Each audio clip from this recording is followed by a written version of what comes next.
این قطاب نرم و خوشمزه خیلی راحت آماده میشه. یه خمیر فوق‌العاده آسون داره که مطمئنم عاشقش میشی. سلام به خوشمزه پزه کانال، با آشپزخونه کیمیا خیلی خوش اومدین. بریم با هم این قطاب فوق‌العاده راحت و خوشمزه رو آماده کنیم. برای آماده کردن این قطاب نیاز داریم به 110 گرم ماست شیرین پرچرب و نصف قاشق چایخوری بیکینگ پودر. این دو مواد رو با هم خوب مخلوط میکنیم. حتما دقت کنید که ماست باید پرچرب باشه و از ماست کم چرب استفاده نکنید. مواد رو باید خیلی خوب با همدیگه مخلوط کنیم. نیاز داریم به 80 گرم روغن جامد آب شده و اگر که روغن جامد در دسترس نبود میتونید از 80 گرم روغن مایع استفاده کنید. به هیچ عنوان از کره استفاده نکنید برای این شیرینی، چون خیلی زود طعم و مزه موندگی میگیره به خودش. دقت کنید روغنی که آب کردید حتما از گرما افتاده باشه، یعنی حتی ولرم هم نباید باشه.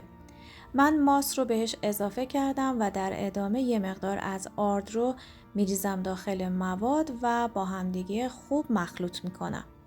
آرد رو حتما باید کم کم به مواد اضافه کنید. میزان آردمون 180 تا 220 گرم هست که بستگی به میزان آبخور آردتون داره. آرد رو حتما باید کم کم اضافه کنید تا زمانی که یک خمیر کاملا لطیف و نرمی داشته باشید. همین اندازه که خمیرتون خودش رو گرفت و نرم و لطیف بود دیگه نیازی به اضافه کردن آرد اضافه نداره. ممنون میشم اگر آموزش‌های ما رو دوست دارید کانال رو سابسکرایب کنید، زنگوله پیش رو هم روشن کنید تا هر زمان ویدئوی جدید آپلود شد به شما اطلاع بده.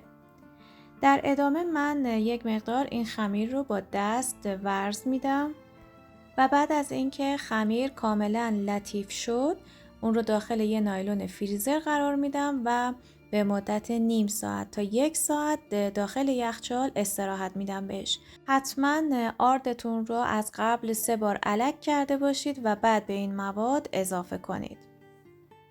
همونطور که میبینید یه خمیر خیلی نرم و لطیف داریم. خمیر رو بسته بندی میکنم و میذارم داخل یخچال و بعد از 1 ساعت میتونم این شیرینی رو آماده کنم. من برای مواد مغزی این شیرینی از گردوی خرد شده، شکر و پودر دارچین استفاده کردم و برای اینکه یه مقدار حالت خمیری به خودش بگیره 1 تا 2 قاشق غذاخوری گلاب بهش اضافه میکنم و سعی میکنم که به حالت خمیر این مواد رو در بیارم. اگر دوست داشتید که شما از پودر پسته یا از پودر بادام استفاده کنید، خب قطعاً باید با پودر هل و شکر ترکیبش کنید. من از 150 گرم گردوی خرد شده، 100 گرم شکر و 1 قاشق چایخوری دارچین استفاده کردم و از 2 قاشق غذاخوری گلاب. برای راحت تر شدن کارم از مواد به شکل فندق گوله کردم و کنار گذاشتم. بعد از اینکه خمیر استراحت کرد روی سطح کار یه مقدار از خمیر رو با وردن باز میکنیم به صورت نازک و بعد از مواد مغزی داخلش میذاریم و میپیچیمش. دقت کنید که به هیچ عنوان خمیر قطاب نباید ضخیم باشه. اگر ضخیم باشه بعد از پخت و موقع خوردن این شیرینی بافت این شیرینی زیاد جالب نمیشه. من خمیر رو به صورت کاملا نازک باز میکنم و از مغزی هایی که به صورت توپی شکل در آوردم روی این شیرینی و روی این خمیر قرار میدم. لبه های کار رو به هم نزدیک میکنم و برای اینکه خمیر اضافه این شیرینی رو بگیرم با یک کاتر خمیر اضافه رو از دورش میبرم.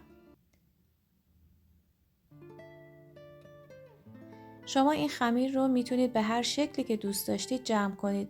میتونید با همین حالتی که من داخل ویدیو به شما نشون میدم خمیر رو جمع کنید. میتونید از طریق چنگال این خمیر رو لبه هاش رو به هم بچسبونید و یا حتی میتونید به حالت بیضی شکل در بیارید و بین دو تا دستتون خمیر رو جمع کنید و به حالت لوله‌ای درش بیارید. من خمیر رو جمع میکنم و شیرینی هایی رو که به این شکل جمع کردید باید داخل سینی فر که کاملا کف سینی رو چرب کردید قرار بدید. فر رو من با دمای 130 درجه از 10 دقیقه قبل گرم میکنم و بعد از اینکه این شیرینی ها رو داخل سینی فر چیدم میذارم داخل فر. اگر دوست داشتید میتونید این شیرینی رو با روغن هم درست کنید. باید روغن شما کاملا داغ شده باشه. زمانی که یه سیخ چوبی داخل روغن فرو میکنید باید اطراف اون سیخ چوبی حباب‌های ریز بزنه.